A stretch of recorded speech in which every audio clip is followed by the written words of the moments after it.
A very good morning, ladies and gentlemen, and we are back on day 2 of Rejuvenate Edition 2. I've got a very special guest this morning, a very dear friend, Dr. Sumitra Nair from Malaysia Digital Economy Corporation, MDEC. She is the Vice President and Head of Digital Skills and Jobs. Good morning, Dr. Sumitra. Hi, morning, Andrew. How are you doing? Doing great, thank you. I hope the team is also doing well and everyone is staying safe as well. Yes, everybody is safe. I mean, in MDEC, we have no issues transitioning to digital in terms of working fully digitally. So we've all been working from home the last few months. Very nice, very nice. Regards to everyone. Thank you. Thanks, okay, Andrew. so let's get started. Of course, we are here today to talk about creating and nurturing tech talent, and I myself know very well the role of MDEC.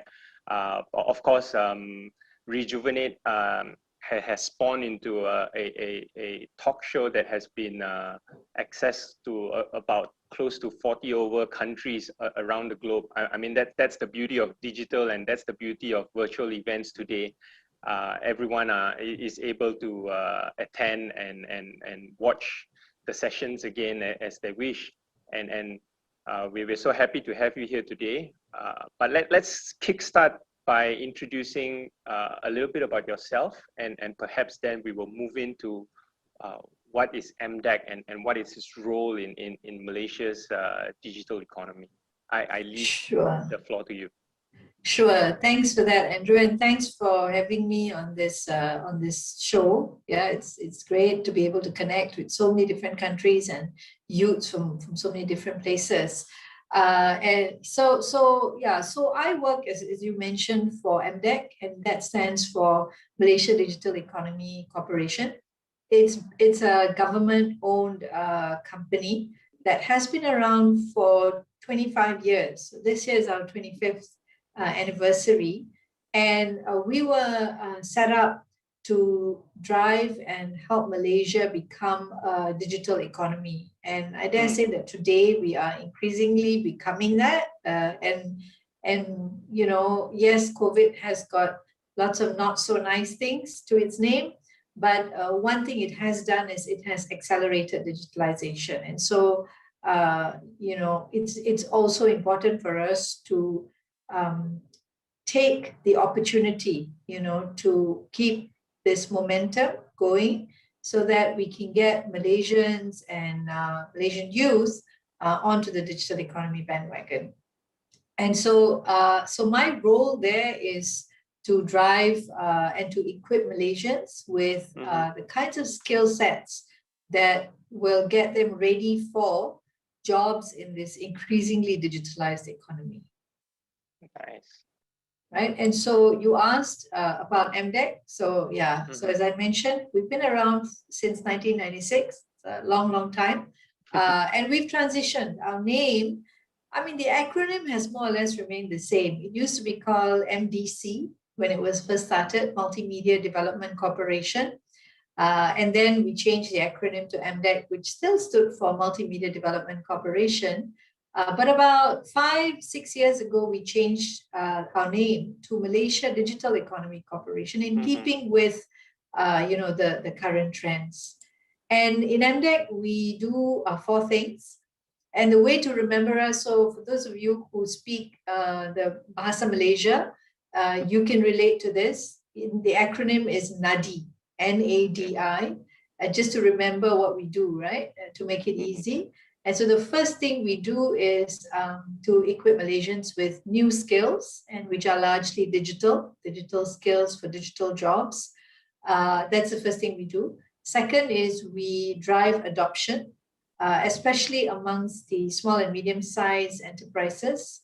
Third is we help to nurture local tech disruptors. So these are the startups and so on, right?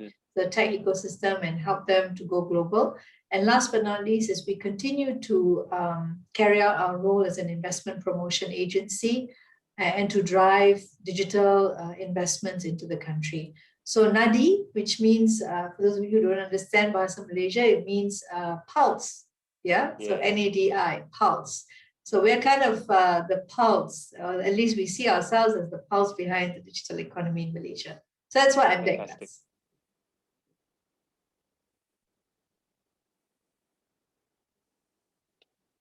Okay, so now let's just get into things right away. I understand that you are now overlooking and leading two key segments in MDEC, which is digital talent as well as the sharing economy. Can you give us an overview of the two segments? Sure. So that's part of the first pillar that you see here, new skills, right? New digital skills and jobs. And so one is, of course, the development of the talents, right? So that's the first part, which is the digital talent development for these new kinds of jobs that are emerging and the different kinds of skill sets that are required for these jobs. That's the first one. But we also know that the nature of jobs itself is changing, yeah? So of course, many of us, we are blessed with full-time jobs that have, 9 to 5 or 9 to 6, 5-day week, or at least some kind of a full-time contract of employment. However, more and more we find that there are other work arrangements that are emerging around the world, not just for the purposes of the business model, but also because the way people work is also changing, right? And so this is where sharing economy comes in, because sharing economy is really the ability to share not just assets, but sharing talents as well. So if you think about talent as a service, where companies engage talents based on the jobs that are required and not on a full-time basis. If you think of gig economy jobs, that's all part of the sharing economy. And so we are trying to also grow the sharing economy ecosystem in Malaysia, because platform economies are huge, right?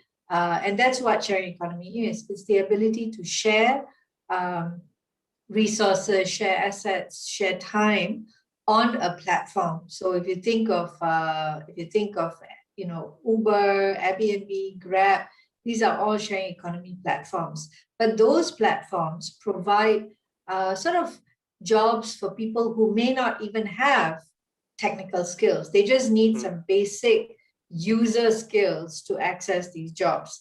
At the same time, within sharing economy, there is also, on the other end of the spectrum, you have more higher value jobs. So if you think of platforms like Upwork, freelancer.com, Odesk, Fiverr, Crowdflower, these are all platforms which offer the more higher value jobs. And it can range from, be it writing, marketing plans, to graphic design, to programming, to a whole range. And so we want to equip Malaysians for these kinds of skills so that they can tap these jobs on the sharing economy platforms, whether it is the more basic type of jobs on the e-hailing type of platforms, or whether it is the more higher value jobs on the more, the other kinds of platforms I mentioned, the Upwork and so on. So we want to equip people. At the same time, we want to grow the local ecosystem. So we want to also ensure that Malaysian companies are also setting up these kinds of platforms, because there is economic value to be derived from these kinds of business models. Speaking of that, I understand that there is a World Economic Forum survey that kinds of lays out what the future may look like in terms of future jobs and future skills and whatnot. And Sure. I believe you would like to share that. Thanks. Sure, I can do that. Yeah. So when you think about it, right? And I mentioned this earlier. COVID-19 has accelerated digitalization globally, not just in Malaysia. And these are some of the reports that came out last year by the WEF Future of Jobs report in Malaysia. So this is a Malaysian profile, yeah. And you can already see 100% of the companies that were surveyed actually said that they're accelerating digitalization of their work processes. So, I'm sure many of us, even today, we're using this online tool for this session, right? And so similarly, more and more companies are using digital tools for their people to work. But there are other areas too, beyond just work processes. They are looking at how they can accelerate upskilling, reskilling, and so on and so forth. And if you look on the right side, these are the kinds of technologies they're adopting: IoT, big data, cybersecurity, AI, the list goes on. And so you can imagine, as they adopt these technologies, the kinds of skills that are going to be needed are also becoming increasingly digital. And so again, if you look at the same report, it highlights that if you think about what are the jobs, everybody says that AI and automation is going to take jobs away. That's not necessarily true. It's going to change the kind of jobs, right? So if you look at the box on the left, you're going to have, they're estimating 85 million jobs will be decreasing, right? Going away. But on the flip side, you actually see 97 million jobs growing, right? And if you look at the types of jobs that are growing, I think 8 out of 10 here are hardcore tech jobs, right? So data analysts, AI, digital marketing even, right? Digital transformation specialists, information. So a lot of that, out of 8 out of these 10, are actually directly related to tech. And then you ask yourself, what kind of skills will you need? And these are the top 10 skills that have been estimated, forecasted by 2025 as being the most in demand. Again, you'll actually see that many of these have to do with technical skills. Although I must, put a caveat that it's not all about technical skills. There are other things too. And that's equally, if not more important. And that's the ability to learn and continuously relearn. And, this lifelong learning is extremely important. And to have that mindset and that ability to continuously learn, problem solving, critical thinking, creativity, leadership, these are all just as important. Resilience even, right? But yes, alongside that, you find that it's the technical skills. I recently heard a term, if you think about, there's technical skills, which is, we all know what technical skills are. And then the rest of it, which is all this active learning, critical thinking, creativity, it's called meta skills. Meta skills, okay. It's called meta skills. And so if you think about it, you need technical skills and you need meta skills in order to remain competitive in this workforce of the future. Nice, very nice. Now, moving straight on to digital talent, which is the core of what you do as well in MDEC. Could you run us through the areas of which tech talent development is involved in? Sure, Andrew. So let me just share, okay, before I go to that, let me just also highlight, because I spoke about, WEF and all of that, and people may be thinking, that's like all up there and it's global, it's broad, it's not happening here. So we've been tracking vacancies in Malaysia, right? Specifically vacancies that require digital skills. We've been tracking it since June last year, when we kind of realized that COVID was something that is going to be here to stay for a while, right? And so if you look at the numbers here, we've been tracking it across 5 of the popular job portals in Malaysia, and consistently, And we found that digital vacancies, the total numbers, yes, there are overlaps, but don't be hung up on the numbers. Look at the trends, right? The total numbers have increased by close to 3-fold, right? This was as of first quarter of this year. So over a period of just 9 months, the number of vacancies have increased by 3-fold, right? On top of that, the other thing to bear in mind is, because, I think, of course, if we have a lot of youths or maybe graduates listening in, you might be thinking, great, there are lots of vacancies, right? But the thing to bear in mind is that 3/4 of these vacancies are for experienced talents. The existing workforce. Exactly. So I hope I don't burst your bubble if you're a graduate. But what that really means is, by the time you want to join the workforce as a full-time worker, you need to have some kind of experience already in your portfolio. So, and that's where I think even taking on gigs, side gigs, will help. Mm. Because if you can take up a side gig, say to, develop a mobile app or to do a digital marketing gig or something, by the time you are ready to put in your application for a full-time job, you already have that on your CV. So what they are looking for is not necessarily that you're working full-time, but that you have actual working experience, right? And that can even be as a part-time work experience. So that's really important. The other thing to bear in mind is that vacancies are spread out and it's not equally distributed. Yeah, so you find there are certain hotspots like Klang Valley, the northern region, you find the demand is stronger, whereas outside of that, it's still lower. And so that's something that we need to constantly think about. So if you are located in an area that's not in these hotspots of where the hiring is happening, again, this is where doing like freelance jobs, those kinds of things can actually help you to work from wherever you are. And there are people that do it not just as a gig, they are like full-time freelancers, right? Because they find that suits the way they like to work and so on. So just, sort of bear in mind, these are some of the things and how the trends are going. Now, you asked, Andrew, what we do in terms of digital talent development. And so in MDEC, we address various segments of community. We don't just address the existing workforce or even just, university graduates and students.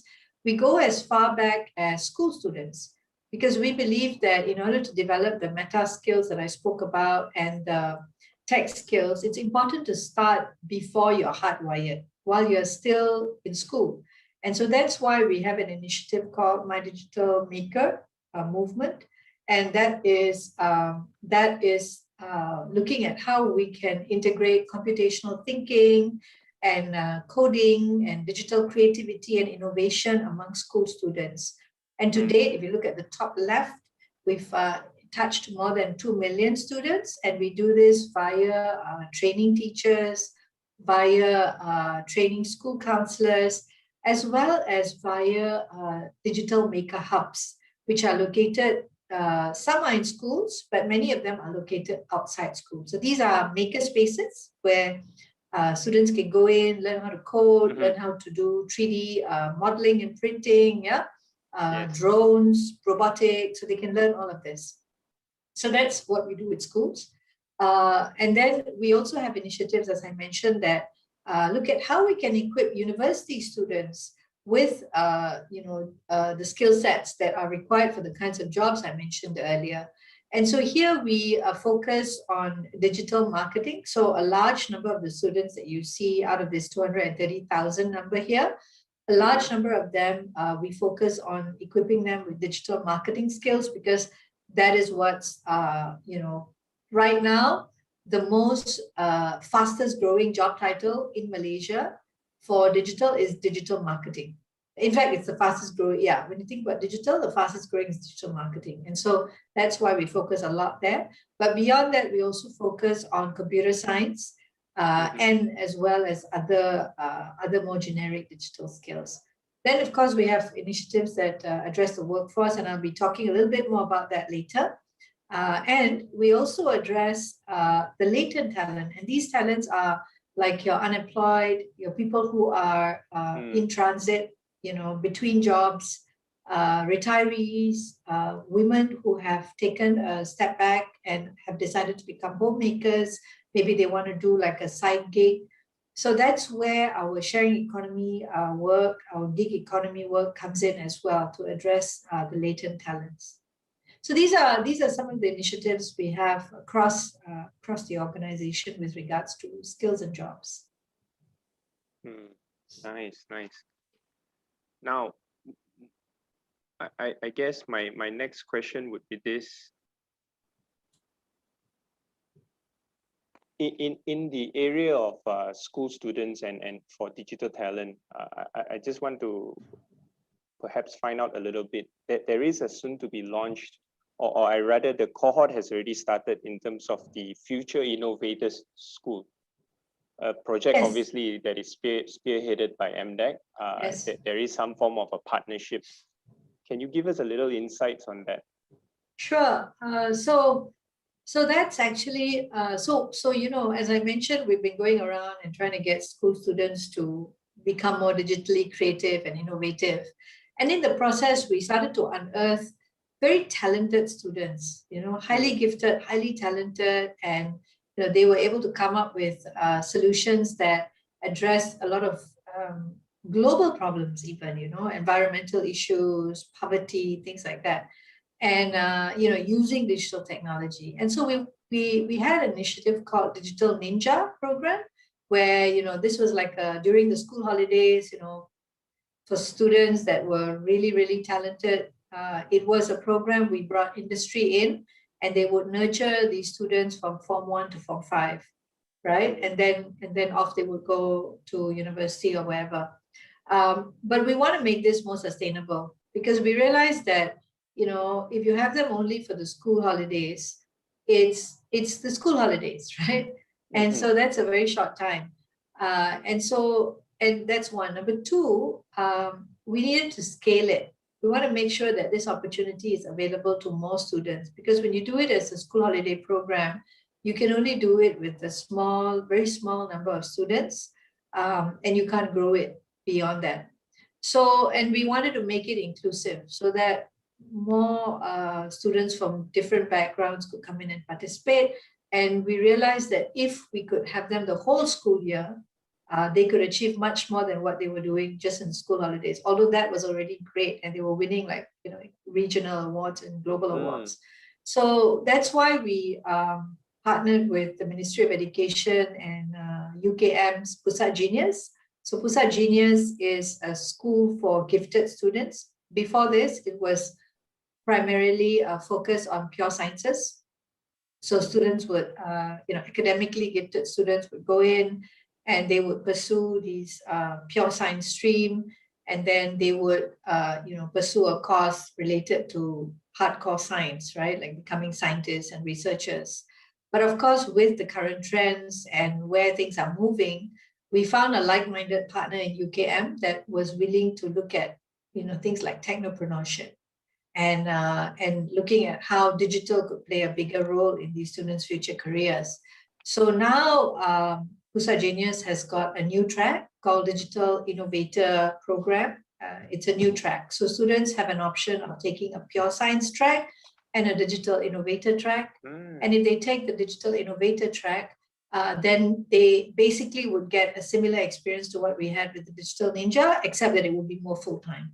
And so you have more of these subjects that are integrated into their schoolwork, including things like data science, cybersecurity, AI, and so on, game development, and so on. So that becomes part of their syllabus. Yeah, and we get industry involvement and mentoring to come in and to be more involved in the development of these talents. So we've just kicked off the first cohort this year. And of course, students, that want to come into this track, they have to take an additional assessment over and above the academic assessment. They have to also take a creativity assessment to see to what extent, they are creative enough to be able to get into this program. So we've kicked off the first cohort, which is kind of like a pilot. And if it's successful, then we will be working with UKM and Ministry of Education to expand this to more of the Pusat Genius that are coming up around the country. Very exciting times, Dr. Sumitra. I wish I was young again and able to enroll. Yes, me too. For your children, Andrew. Your Yes, kids are still young. For sure, yes. Now, before I move on to the next segment, we've already got a couple of questions here, and it's related to the parts where you have just spoken about. So perhaps we can address them first, Doctor? Sure. Okay. There is a question here from Billy. Not too sure if it's very related to MDEC, but his question was, how are maker spaces surviving now due to the pandemic? I suppose it is tough. Yeah.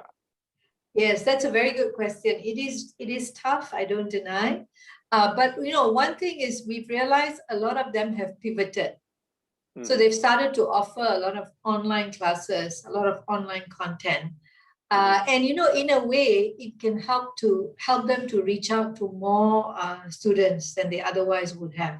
It's not the same experience, of course, because especially if you need like hands-on type of teaching.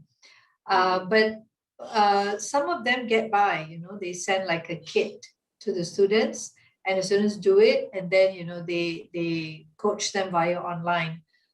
In a way, it actually helps the students to become more independent in their learning too. So, for example, my son is part of this 9-day boot camp right now.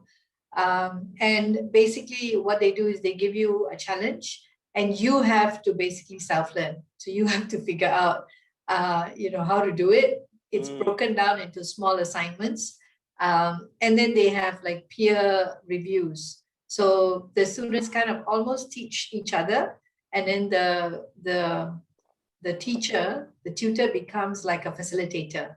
In the event you really need like some guidance or to point you to the right direction, they point you. So in a way, I think it forces us to change our mindsets about how we're running this. But yes, of course, it is difficult, especially if you are very reliant on a physical face-to-face classes. But we find many of them are pivoting.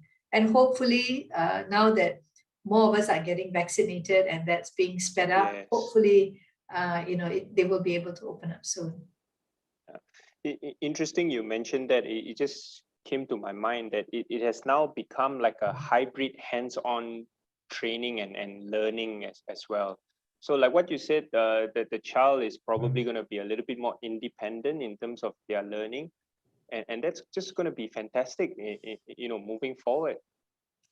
Yeah, yes, and yes, it is. But at the same time, it could create a gap. It could create a divide, right? Because for students who are fortunate enough to have the devices at home and the internet connectivity, then they can do it.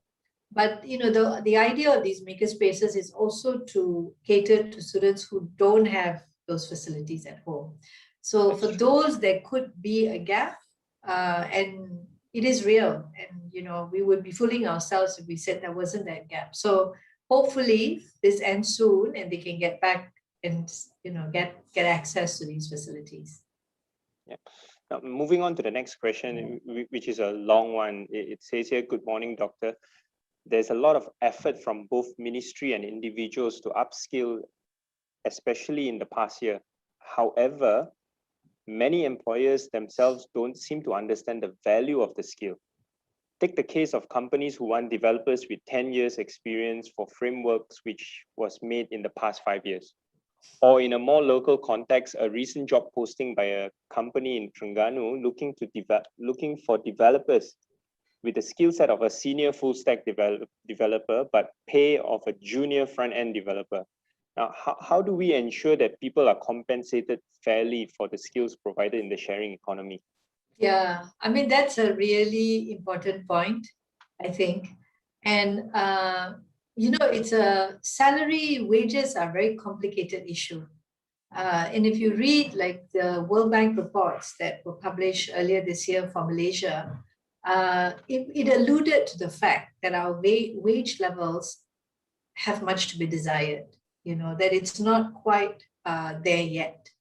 And of course, the easiest thing to do is to say, okay, you just set a minimum wage and you mandate all companies to pay a certain wage level, right? But that's not the easiest thing to do because it's complicated. It goes back to productivity levels, it goes back to the type of work you're doing, the value that's being created. And we need to therefore look at what kind of value we can create and we can bring to the job that is ultimately going to get us that kind of salary, number one. Number two, yes, we need to sometimes, the demands can be unrealistic. And I think that's where the skills framework, which I'll talk about in a short while, can help. And maybe, if you do get these kinds of, requirements the next time, you can point the employer to the skills framework, because that can also help employers in guiding them on how to write JDs. So sometimes the JDs that are being written are not aligned to what it should be. Yeah, so matching of expectations, as well as was mentioned earlier. So the skills framework can actually help to do that. Andrew, if you don't mind, can I just show the skills framework please. now? Yeah. Yes. Okay. Yes. So just relating to that question on, what kind of requirements, right, should be or is generally there for jobs. Now, we've actually developed these skills frameworks. At the moment, we have 6 areas, and it's all here, and that's the web. So you take a screenshot of the URL and you can download these skills frameworks. And what it does is it shows the career pathways for each of these areas, what kind of core skills, competencies, emerging skills, and in-demand certification. And so you can even share this, the links with your potential employers. They may not even be aware. It's fairly new. So it was published starting from early last year, but we've been doing it in phases.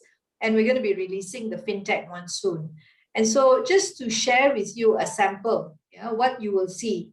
If you go into these skills frameworks, you will firstly, for example, if you look at the software one, it will show you the career pathway.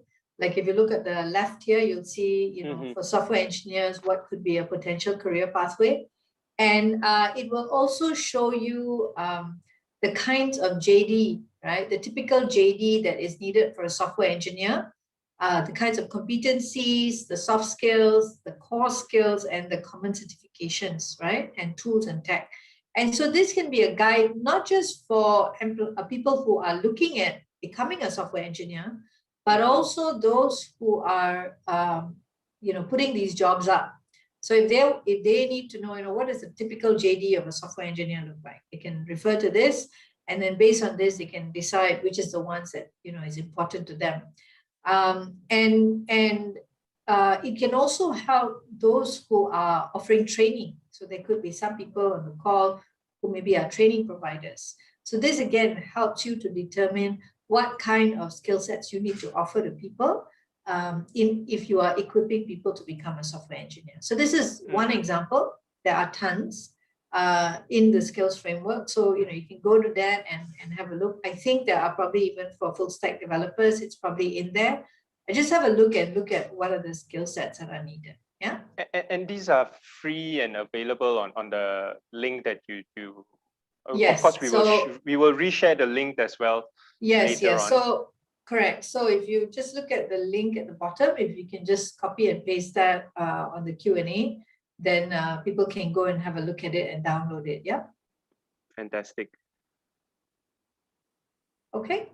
So that's on the skills framework. Okay.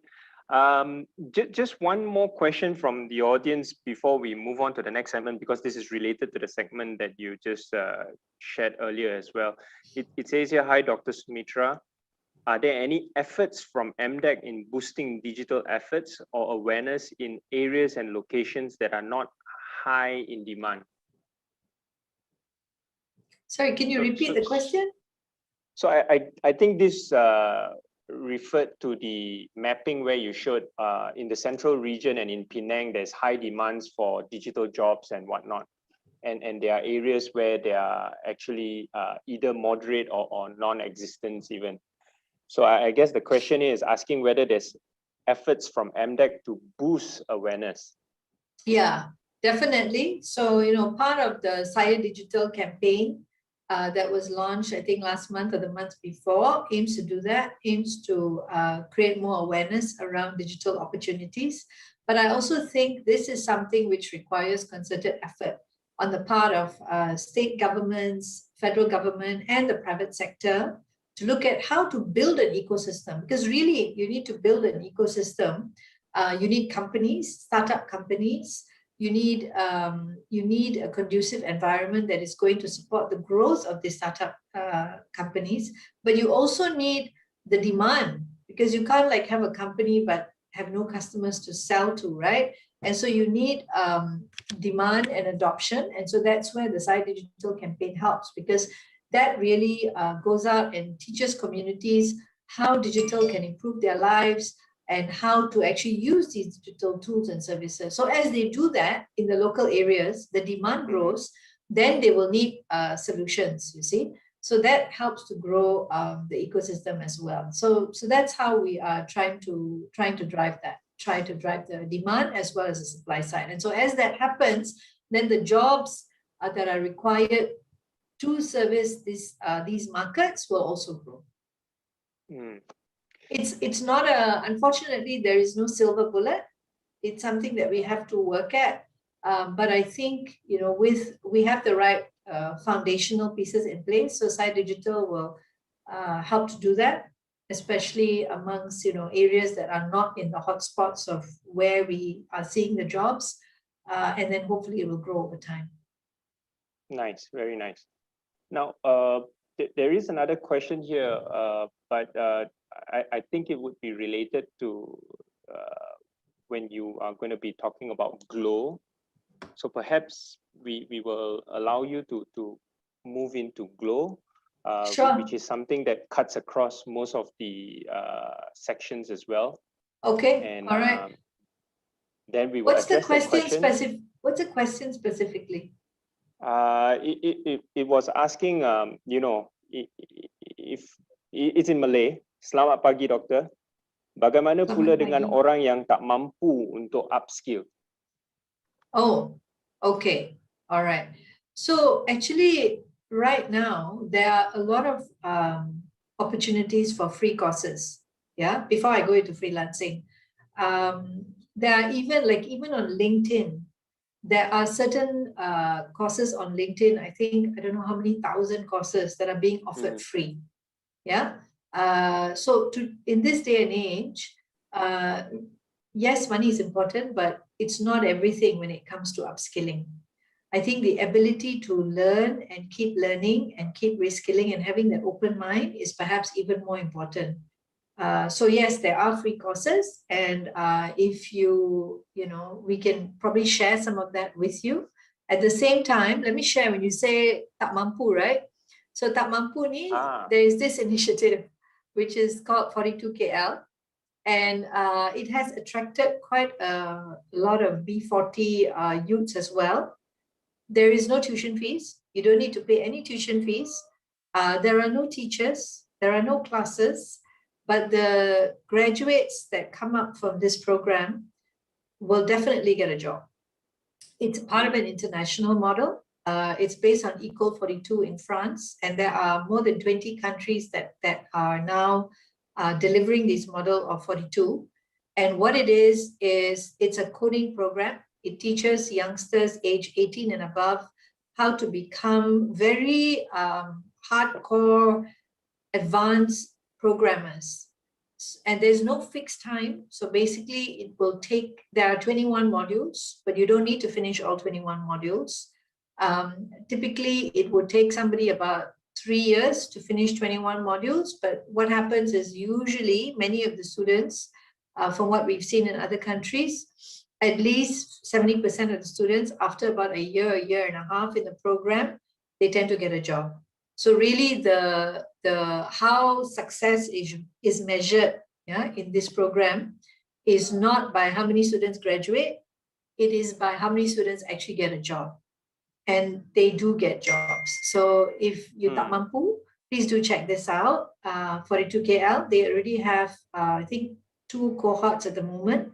And the next, they're now going to be starting the lookout for the next cohort. Yeah. And the way it works is there are companies that come in and they partner 42. And so they become anchor partners, and they then will tap onto these talents once these talents are ready. So, Saudara Abu Samad, saya harap soalan tadi telah dijawab. Saya pun juga telah sharekan link untuk 42KL di chat box. So saya harap. I've also shared the Digital Skills Training Directory link on the chat box as well. So hopefully people will get to check it out and find out a little bit more as well. Yes, now, and Andrew, I just want to also give this is a sneak preview in advance. So you're hearing it here for the first time. In the next few days, we're going to be going live with more free courses. Please do follow our social media.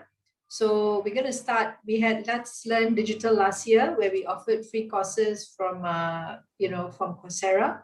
This year, we're going to start again, free courses from other global tech players. Yeah, so that's all I can say for now. But please do follow our social media. It's going to be announced in the next few days. If not by today, by early next week. This is so exciting. So just Abu Samad, I hope that you will follow kita punya social media lah, supaya boleh ambil kesempatan ya dan peluang untuk program-program yang free. Okay, nice, other than that, we do have, you asked about Glow, and so Glow, Andrew, is about freelancing. Yeah, so increasingly we see that there is a bit of a mismatch, right?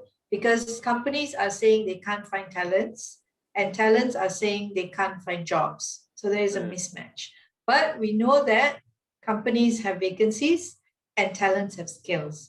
So digital freelancing could be one way of helping to bridge this requirement, in the sense that for companies, they don't need to, I mean, it's going to take them a while to find the people to reskill and upskill and so on.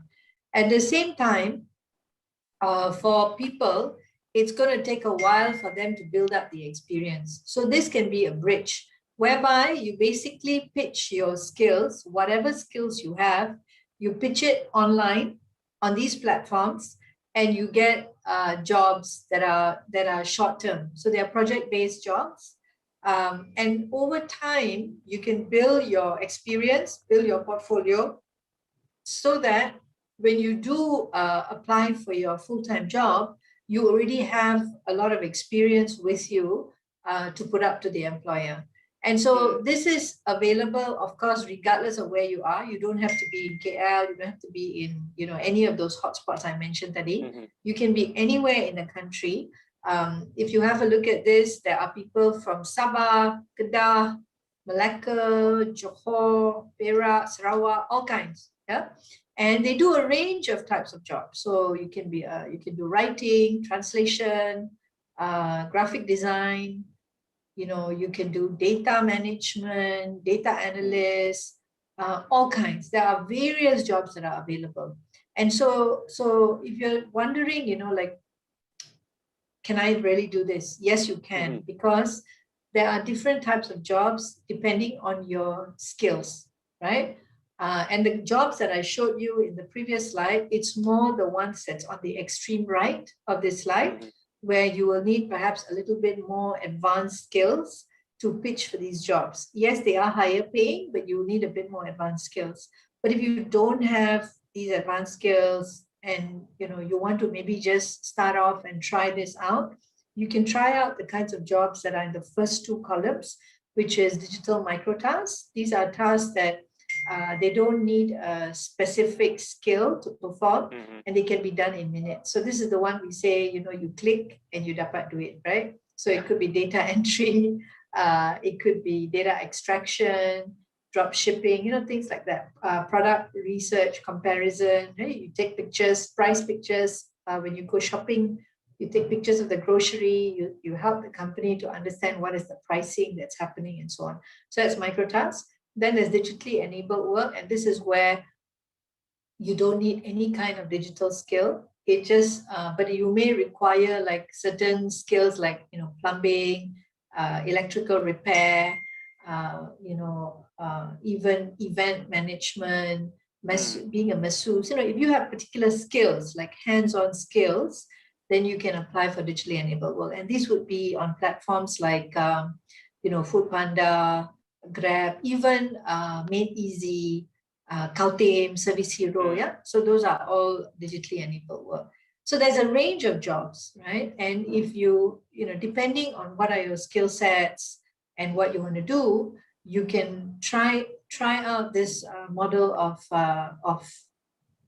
generating income as well, while you wait for something that is a bit more full-time. Okay, very nice. So it's very inclusive in that sense, and people like Abu Samad, for example, earlier, can just take this on as well. Yeah, definitely you can. Some people do it, and again, different people do it for different reasons. Some do it while they're waiting for a full-time job. Some do it as supplementary income. Some do it because they have a hobby that they want to monetize. So maybe they bake really well, or maybe they, they like to do like, graphic design. Maybe that's their hobby. And so they decide they can monetize that, right? They have time now, MCO, they can't really go out. So they do this as a side gig. And eventually, if it grows from there, then they can make it a full-blown business. Yeah. So there are different ways of different parts. Some people do it to build experience, and then apply for a full-time job using the experience they've gained here. Some do it to start off, monetize their hobbies, then they become a small business. Yeah, they go into e-commerce, things like that. So different ways of using this. Very good. Now in April, MDEC rolled out a My Digital Workforce Work in Tech initiative. It is said to be an extension of the My Digital Workforce movement that MDEC has already launched last year. Can you share with us a little more on what this new initiative hopes to achieve? Sure, Andrew. So it's so this is the My Digital Workforce Work in Tech. So we launched My Digital Workforce last year at the height of the pandemic to see how we can work together with public and private sector to help Malaysians to reskill and upskill to ensure that they continue to have jobs, right? And so based on the initial kickoff of what we had last year, we had a lot of traction from companies.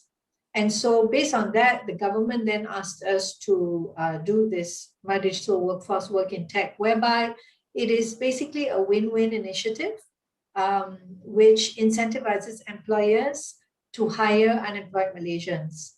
And so the employers get a salary subsidy and training subsidy.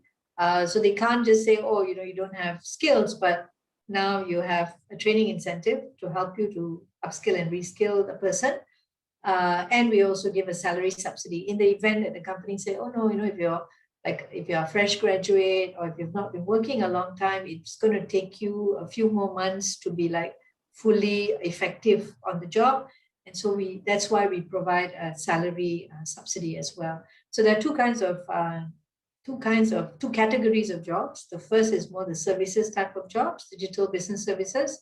This is really a broad range of jobs. It goes from customer services to digital marketing to robotic process automation analysts and so on and so forth. So that's DBS.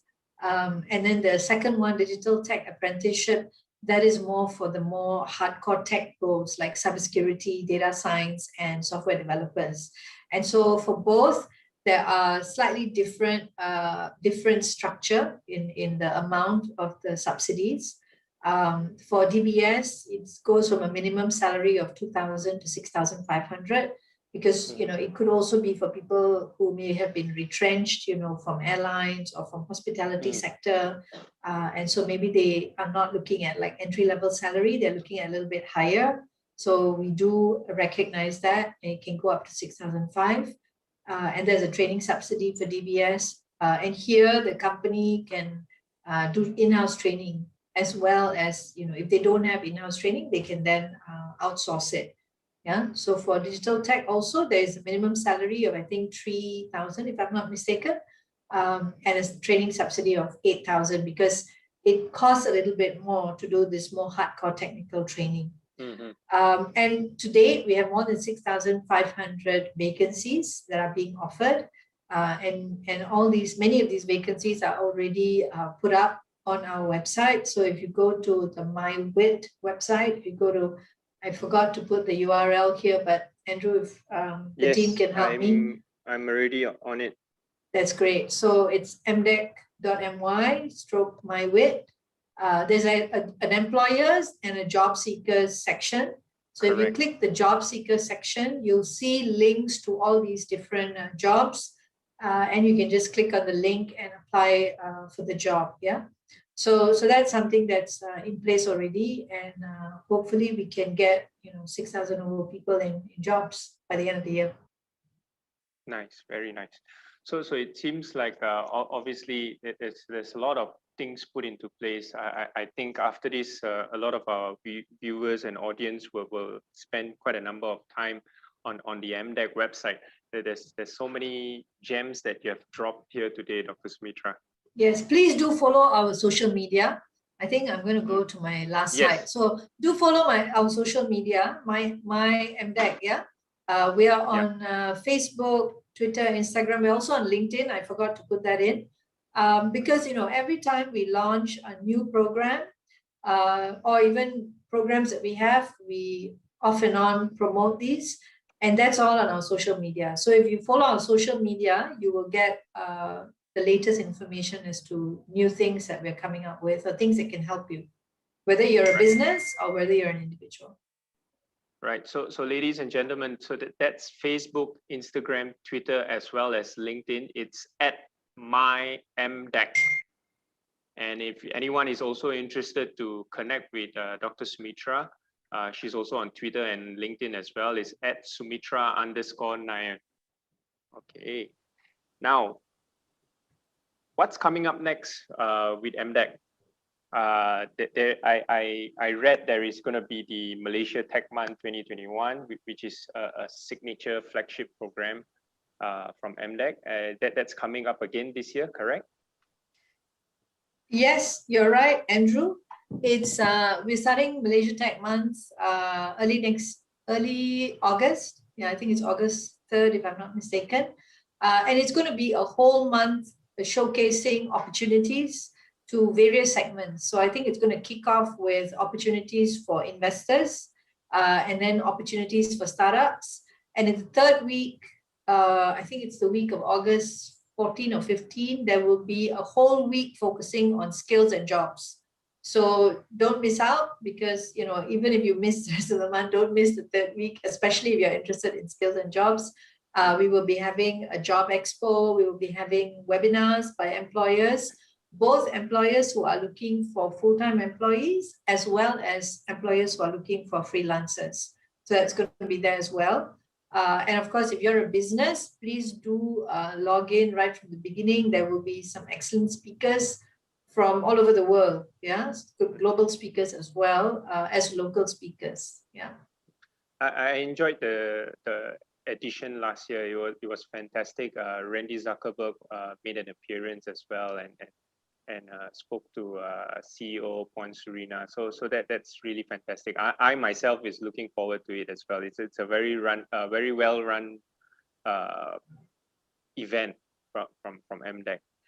I guess closer to, in a way, home, would there be a My Digital Maker Fair this year? Yeah, that's great. So great that you asked. There will be My Digital Fair. In fact, it's not going to be one fair. There's going to be many fairs. So fantastic. In the past, we used to only have, as you know, Andrew, My Digital Maker Fair primarily in Klang Valley. But this year onwards, we're taking it out to the States. So we're going to start with, I think we're going to have fairs in the Eastern region, as well as Northern region, Central and Southern region. And so, yeah, there's going to be lots. And of course, it's going to be entirely virtual because of MCO. And so while there will be a big focus on that geographical area, it is still open to everybody else because it's virtual, right? So the rest can also log in and participate. But yeah, we will be celebrating the ecosystems within the geographical area. And so you'll start to see talents from all over the country. And hopefully this can also help to contribute to growing the local ecosystems in those areas as well. Fantastic. I guess a parting message to youths, uncertain times, uncertain landscape, future of work. What would be your one key thing to share to youths out there? Yeah, thanks for that, Andrew. I think the one thing that I'd like to share is keep an open mind, right? And have this ability to, or pick up the ability to learn, unlearn, and relearn. and continue to reinvent. Because in the times that we are at the moment, it has become obvious that people are not going to be limited to one career, that we probably have to pivot our careers a few times in our lifetimes. So the more comfortable you are with uncertainty, ambiguity, as well as the ability to learn and relearn, the better off you're going to be in your future. And with that, Dr. Sumitra, we would like to thank you on behalf of the team in Rejuvenate for making the time to be with us and to share so much from MDEC's perspective of, and as well as sharing in terms of what everyone is doing in MDEC for Malaysia. And I do hope that those who have missed the session would rewatch it again. It is available right after this, so don't worry. Of course, if you've also missed any of the important details or the links and whatnot, it's all available there as well. And with that, Dr. Sumitra, once again, thank you so much for taking time to be with us on Rejuvenate. Thank you, Andrew. It's been fun and pleasure speaking on this call. And if anybody wants to reach out, my social media is there, as Andrew had mentioned, and do drop me a note, and I'll try my best to answer. If not, you can just send an email to click@mdec.com.my. That's our customer service, and they will channel your emails to whichever relevant officer in the organization. Thank you, Andrew, and all the best to all our viewers today. Fantastic. So right after this, ladies and gentlemen, we'll be heading to Singapore to speak to Monica Chan, and we will then come back to Malaysia again before we end the day in 3 places. Well, if you include me, there will be 4 places. There will be Felipe Cofino from US, Vandana Sharma from India, as well as Rie Eichmann from Australia. So do stay tuned, and in the meantime, we will say our bye-bye now. Thank you, Dr. Sumitra. See you. Take care. Stay safe.